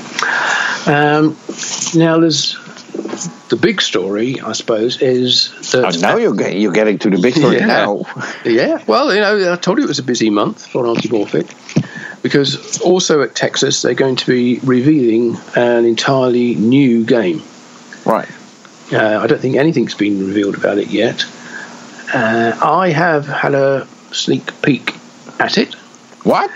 Yeah. I know that we've seen a box last year when we visited Multimorphic. There was a box with what Jerry mentioned he said to us that would be the 4th playfield module, and apparently 1 year later now it's ready to be revealed. It's not just the playfield module, but the software and everything to go with it. It's I'm not at liberty to give any details about the game itself. Oh, come on. Because it will be revealed. Nobody's listening. Tell me. Don't say that, or we might as well not bother. It will be revealed at Texas Show, and I think there'll be an announcement probably a few days before as well, so people will know what they're coming to see. But do you know what theme it will be? I do know what theme it is, but I'm not. Is it a license theme? I don't want to say anything more about it at the moment. But what I will say is that it has its own upper playfield module, and it really sort of extends a lot more down onto the main playfield than anything we've seen before, and adds some features as well that we haven't seen before in any of the P3 games. So I think it's something you're going to be very interested to see and play, and I think it's they're big hopes for this game. It's kind of up there on the level of Lexi Lightspeed as being another full-featured, fully immersive game with its own playfield module, and it may be, I guess, reutilized in future titles, but it's very much designed around this new game. So it's going to be exciting. So needless to say, Pinball News will have an exclusive reveal of all about the game nearer the time, and obviously there isn't a lot of time to go before Texas, so over the next few weeks we'll be able to tell you all about it, and then you'll be able to go to Texas and then the Midwest Gaming Classic and other shows, I'm sure, after that, and try it for yourself. Well, I definitely will. Now you get me all excited. I want to play it, because last year I remember Jerry was very excited about the playfield module for the fourth game, and what the plans he had for it. So I'm very, very interested in trying all of them. Yeah. Well, I will let you know all that I am able to tell you. I'll read it on Pinball News. Yes. Well, I'm sure we'll have a behind-the-scenes chat, but yes, the official announcement will be on Pinball News nearer the time. Right. And but before we get to Texas, you and I, we have another job to do and another event to report on, don't we? Before we get to Texas. Yeah. Oh my God! Yeah. What's that? Before we get to the Texas Pinball Festival. Oh, I thought you meant to say the state of Texas. I was like, I don't have anything in my agenda. Oh, no. Okay. No, before we get to TPF, and before we even get to Multimorphic, if we manage to call in on the way, right? We will be down. If we manage to fly out there with this coronavirus, we still don't know, and things are up in the air. Well, literally, yes. Well, I will be up in the air one way or the other. I'm determined to go down to San Antonio and visit Deep Root Pinball along with you. Hold on. Oh, no. I have. Oh, not now. Yeah, I'm sorry. As you can hear, I have a cell phone ringing, which happens to me all the time during the recording of this podcast. Sound quite right, though. Yeah. Well, the thing is, I'm sort of on a low battery, and it sounds like it's kind of a bit ill. That's what I mean. Hope it hasn't got coronavirus. For those unaware of what's happening, I have a call coming in from Gary. Oh, Gary Stern's calling you back. Oh, right. But you didn't speak to him earlier, did you? No. Oh, but speaking to him now. Actually, don't want to disappoint you, but I'm referring to Gary Flower. Well, that's never a disappointment. Do we have time to get Gary on the show? Oh, I think so. We should do, because he's going to be starring in our March recap, isn't he? When we're at the Texas show. I'm afraid that's inevitable. Yes. So yeah, put him on. Okay. Yeah, the phone doesn't sound good. Well, I have bad news for you. My phone just died.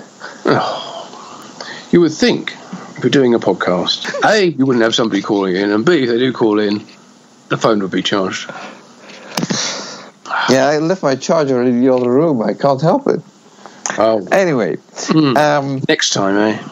We'll have Gary with us in Texas, so... We will.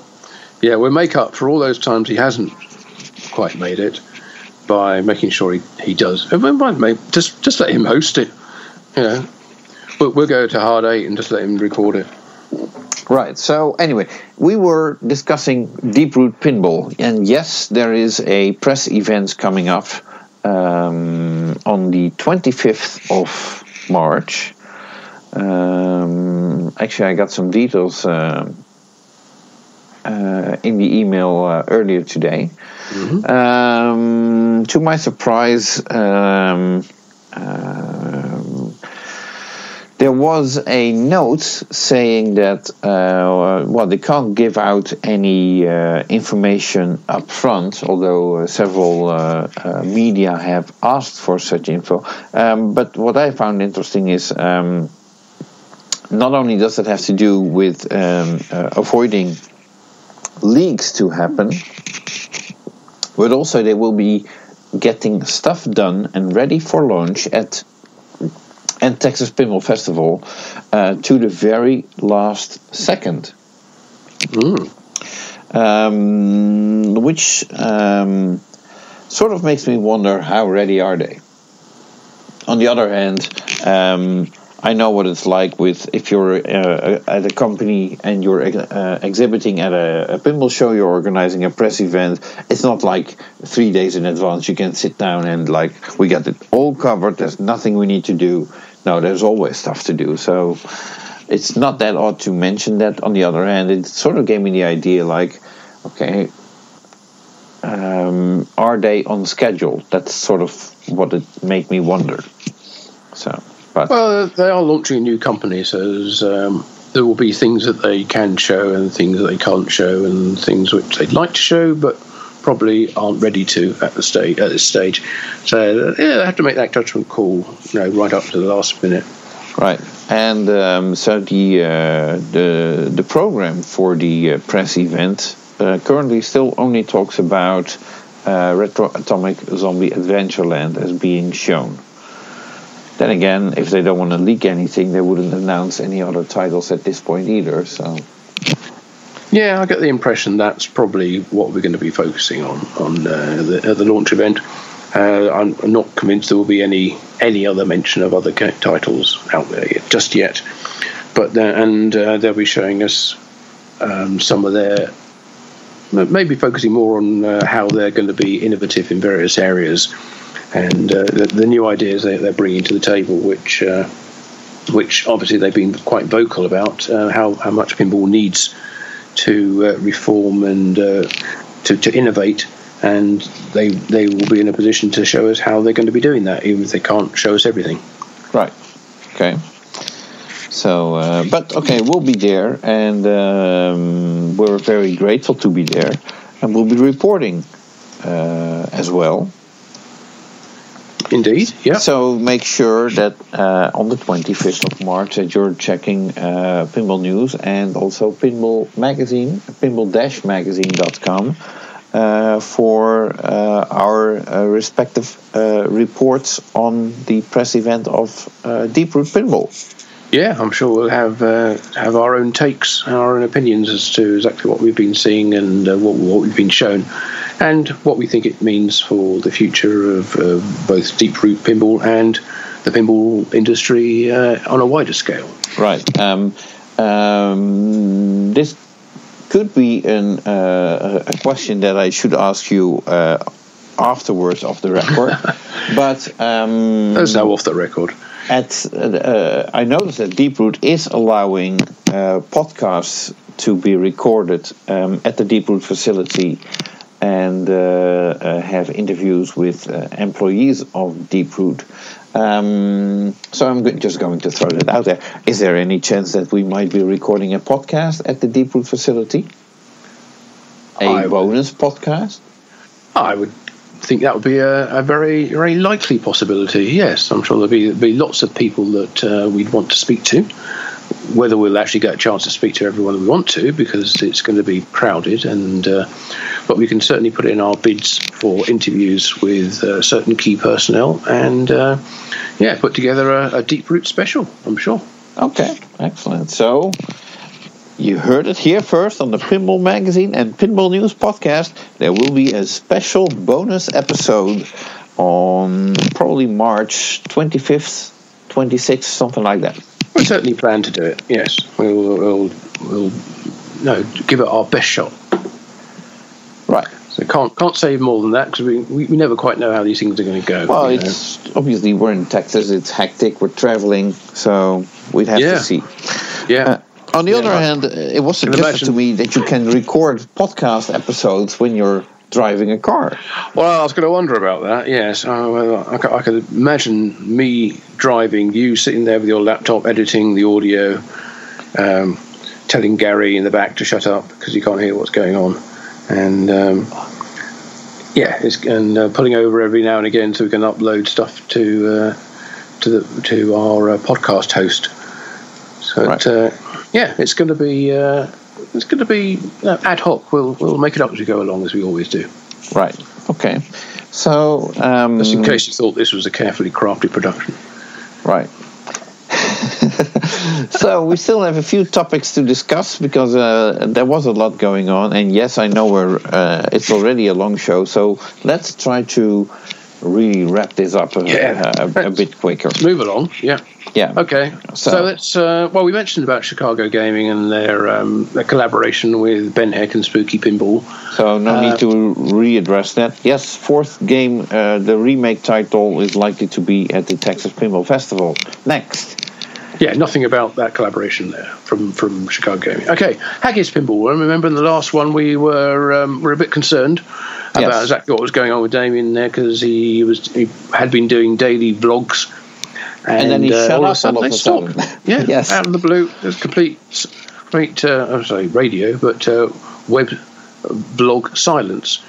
Well, fortunately, everything's all right. He's just been busy dealing with things about the game and real life, but he has so he's kind of said he's not going to be doing the daily blogs or vlogs anymore, and he's going to do more occasional ones, which he did, and so there's a few out there now, mainly around the construction of the playfields that are being used for the first game, Celts, and the fact that they are an unusual construction, shall we say. It uses a scratch-resistant, bottom-printed acrylic sheet, which goes over a white playfield, white painted plywood base. So if you can imagine, it's I don't want to sort of demean it and say it's like an overlay, but if you can imagine a really thick, solid sheet like an overlay that's got the printing on it. And it's 4.5 millimeters thick. Yeah, say really thick. So this is not something that's going to flex or bend or move around very much. But it's got this special coating on it, which is meant to make it incredibly scratch resistant. You might hear a bit of scratching going on in the background, and as Jonathan tries to prove that point. But it was demonstrated as being immune to dimples and by being hit by various different types of hammers, including a sledgehammer. On one of the not on full force though, but still, yes, we get the idea. Gently hit, but it's supposed to be an ultra tough coating which will withstand. It's a 4.5 millimeter thick plastic layer. That's hard to dimple. You need a very true, but also it's about damage and wear. Just by rolling a ball over it millions of times, it doesn't end up with ball tracks in it, or it doesn't end up with. I'm not sure how it's been tried with. As long as you don't use a rusty ball, that would be true, I'd say. Yeah, well, we haven't seen exactly what's going to happen if you do use a rusty ball, but probably wouldn't be a good idea. But one of the advantages of doing that is that acrylic layer is not adhered, it's not glued to the wood underneath. So if it does get damaged in any way, if you accidentally leave your soldering iron a bit too close to the playfield while you're resoldering a wire and you melt the playfield, you can just get a new acrylic layer and unbolt everything that's on the surface, because it all goes through the acrylic layer into the wood and probably through into T-nuts on the other side of the wood. You could almost wonder what's the point of having the wood layer, really, except of course it's makes it a much better surface for screwing things into, and it did seem a bit strange that it's white painted on the wood, and you think, well, why don't you just white paint the bottom of the acrylic layer? Yeah, that would do the same thing. But there must be a reason. Well, the wood wood is going to be lighter as well, I expect, because it's plywood. You won't get any of the sort of ball wood interface properties. You won't get the ball spin type things you would get from rolling a ball on a wooden surface, because it's rolling on acrylic. So that'll have a different characteristic. Might be better, might be worse, don't know. We haven't tried it yet. Well, there's still ways to treat acrylic. I know that Pinball Universe in Germany, they make these playfield protectors, which are basically a layer of plastic which is designed for particular playfields. But they are very knowledgeable on plastics, basically, and they claim that they, or at least the technician that I talked to, claimed that they have found a type of plastic that plays like wood, basically. Mm-hmm. So you don't. So it doesn't play like. It's not like a ball is gliding on a plastic playfield, but it really plays like wood.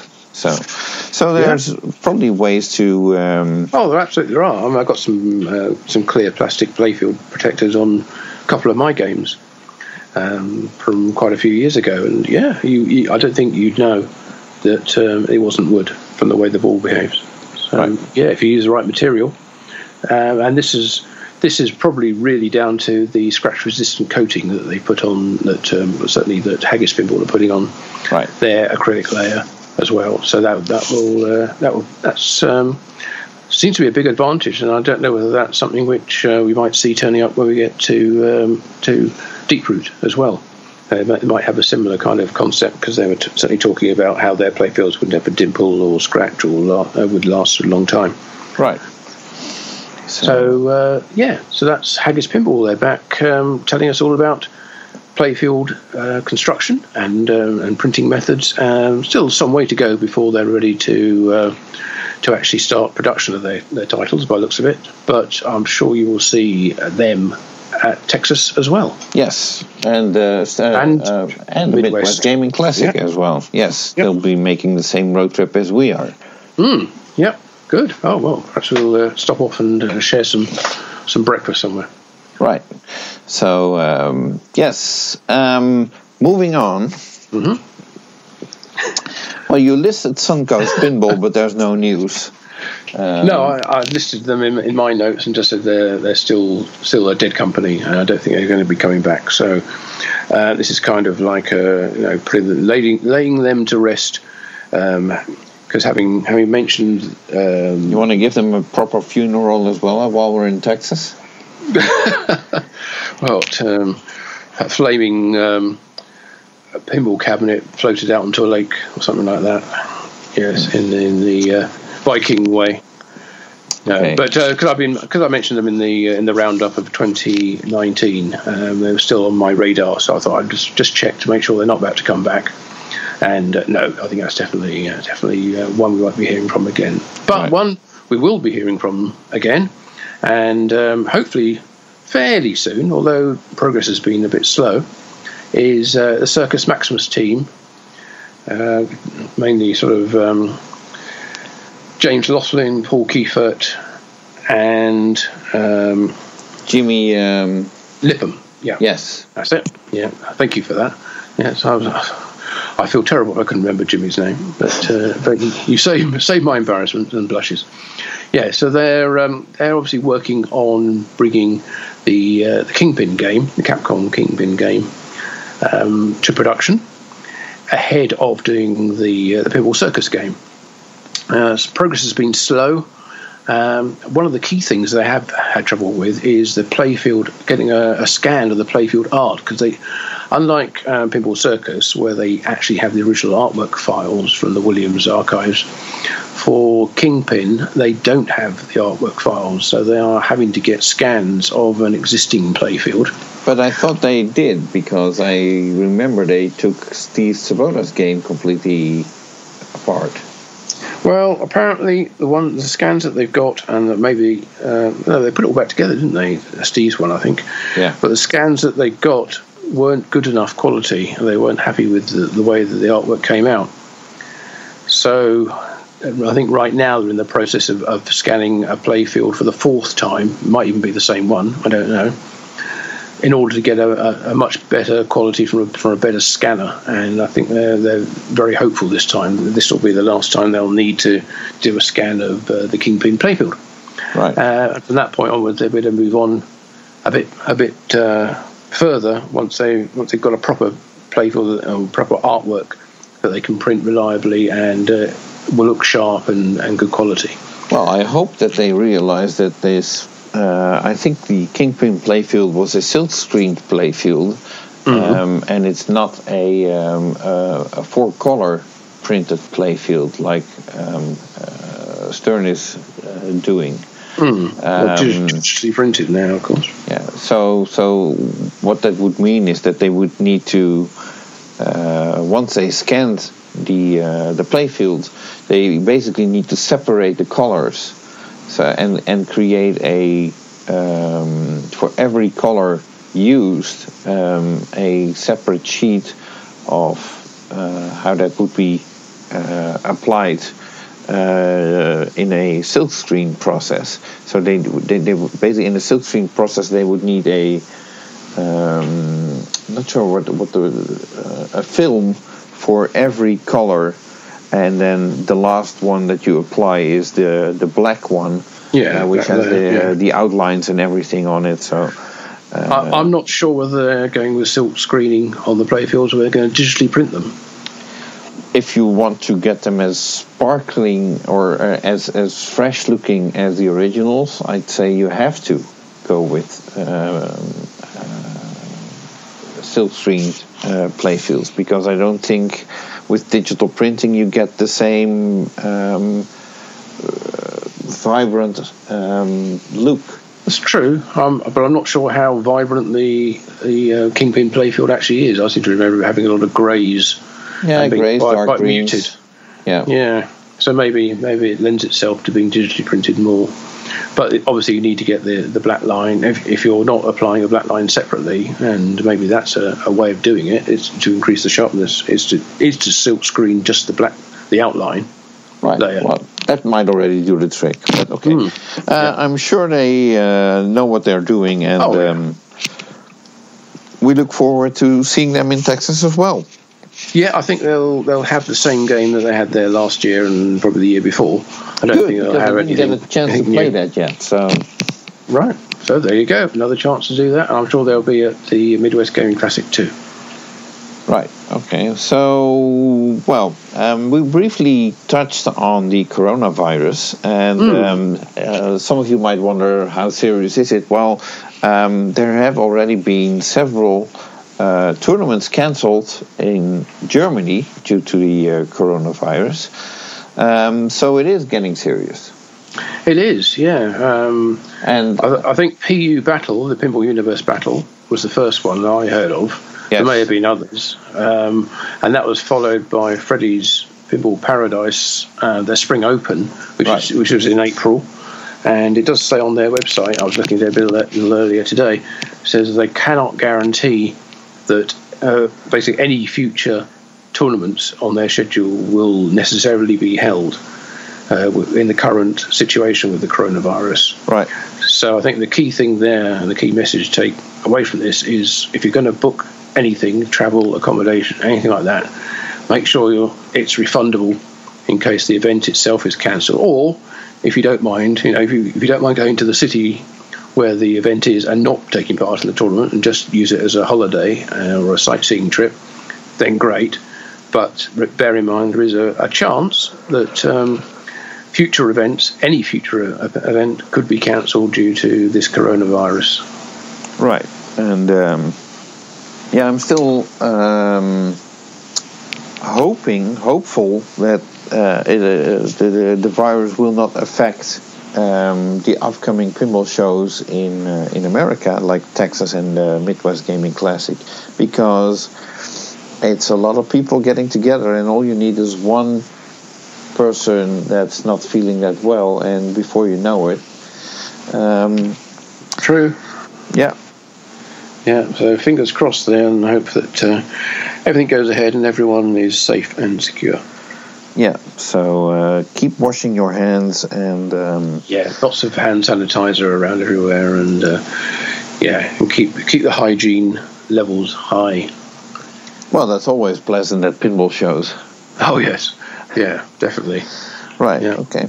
So I guess this wraps it up for I think it does. Our summary of pinball industry news for February 2020 and the first couple of days of March. Yes, it's been a very long episode, I realize that, but we're happy that you stuck around, and as we mentioned, we'll be back later this month already, trying to do a podcast from the Deep Root facilities, and right after the Texas Pinball Festival, we'll be back with our regular monthly summary. Yeah, so it's going to be a busy time for us. Hope it's a busy time and enjoyable time for you, right? And hope you get a chance to listen to some of our recordings and interviews that we were able to do when we were in America. As a teaser, but with no guarantees, I will also announce that we do plan to visit Wayne Nyans in between the Texas Pinball Show and the Midwest Gaming Classic Show. If we do, we might record some extra bonus material to feature in our monthly episode at the beginning of March, April, that would be. Yeah. So, if you're into old Gottlieb games and Wayne Nyans games, so make sure to tune in for that next month.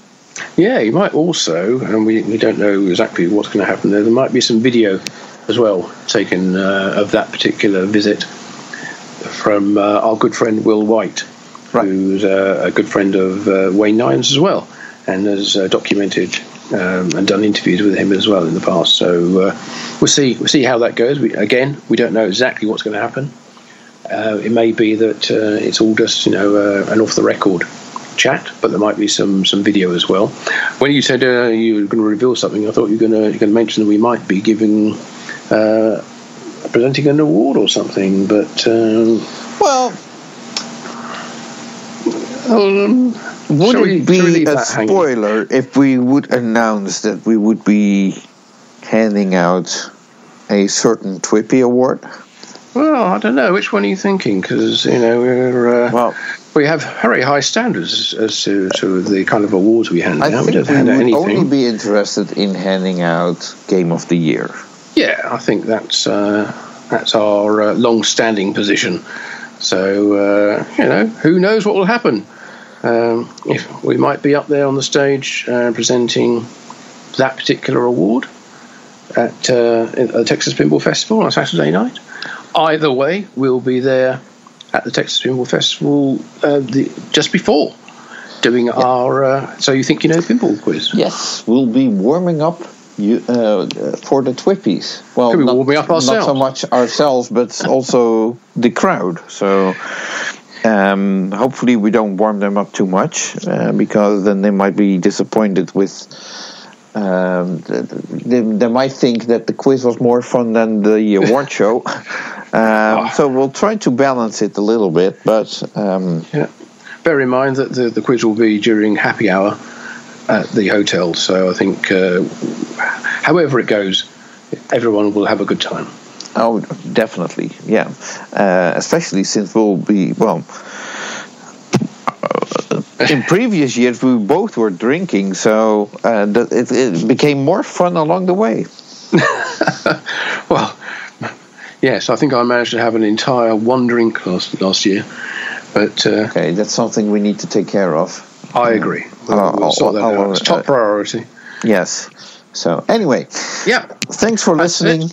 And like I said, we'll be back at the end of the month, and hopefully you will be as well. Thank you very much, and bye-bye for now.